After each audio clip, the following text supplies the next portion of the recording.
Hi friends, இன்றைக்கி 10th ஸ்டாண்டர்டில் மகாத்மா காந்தி பற்றின இம்பார்ட்டண்ட் அப்டேட் பார்க்கலாம். இவர் வந்து 2 அக்டோபர் 1869 பிறந்திருப்பார். இவருடைய பிறந்த நாளை வந்து சர்வதேச அகிம்சை தினமாக 2007 செலிப்ரேட் பண்ணுறோம். இவர் வந்து போர்பந்தர் குஜராத்தில் பிறந்திருப்பார். அப்பா வந்து காபா காந்தி, அம்மா வந்து புத்லிபாய். இவர் வந்து 1888 வந்து இங்கிலாந்துக்கு போயிருப்பார் லா படிக்கிறதுக்கோசரம். அது முடிச்சுட்டு 1891 திரும்ப இந்தியாவுக்கு ரிட்டர்ன் வந்துடுவார். தென் வந்து பார்த்தோன்னா சவுத் ஆஃப்ரிக்காவுக்கு வந்து 1893 போயிருப்பார். யார் வந்து கூப்பிட்ருப்பாங்க அப்படின்னு பார்த்தோன்னா தாதா அப்துல்லா அப்படின்றவர் வந்து கேஸ் இன்வெஸ்டிகேட் பண்ணுறதுக்கோசரம் கூப்பிட்ருப்பாங்க.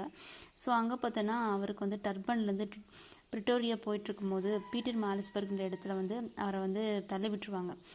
அப்போது அவர் வந்து பெரிய, அதாவது ரிச்சான ஆள், படித்தவர், அவருக்கே அந்த மாதிரி ஒரு நிலைமை வரும்போது சாதாரண குடும்பத்தில் இருக்கக்கூடிய ஏழை மக்களுக்கெல்லாம் எந்த மாதிரி நிலைமை இருக்கும் அப்படின்னு சொல்லிட்டு அவர் ரொம்ப கவலைப்பட்டு அந்த டிரான்ஸ்வர்சல்ன்ற இடத்துல வந்து இந்தியன்ஸ்லாம், அங்கே இருக்கிற இந்தியன்ஸ்லாம் கூப்பிட்டு அவங்களுடைய குறைகளெல்லாம் கேட்குறாரு.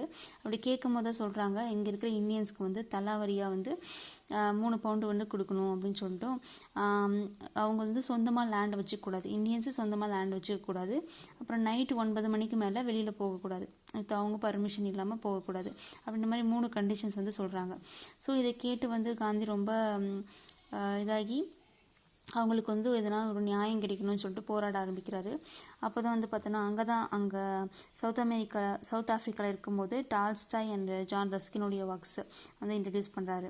டால்ஸ்டாயோடைய கடவுளின் அரசாங்கம் முன்னில் உள்ளது, அப்புறம் வந்து ரஸ்கினுடைய அண்டு தி லாஸ்ட்டு, தாராவுடைய சட்ட மறுப்பு, சிவில் டிசோபீடியன்ஸு, இதை பற்றி இந்த மாதிரி புக்ஸோட ஐடியாஸ்லாம் தெரிஞ்சுக்கிட்டு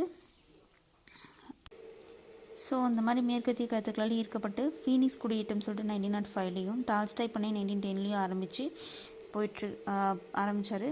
அப்போ வந்து அங்கே வந்து சத்தியாகிரகத்தை வந்து ஆரம்பிக்கிறாரு. எதுக்கோசரம்னா இந்த குடியேறினவங்களுக்கு ஒரு நியாயம் கிடைக்கணும், இனப்பாகுபாடு இருக்கக்கூடாதுன்னு சொல்லிட்டோம். அதுக்கப்புறம் அங்கே இருந்த ஒப்பந்த தொழிலாளர்கள் மற்றும் தெருவோர வியாபாரிகளுக்கு அந்த இருந்த தலாவரியை வந்து இருக்கக்கூடாதுன்னு சொல்லிட்டு அதை ஒழிக்கணும்னு சொல்லிட்டு போராடுறாரு.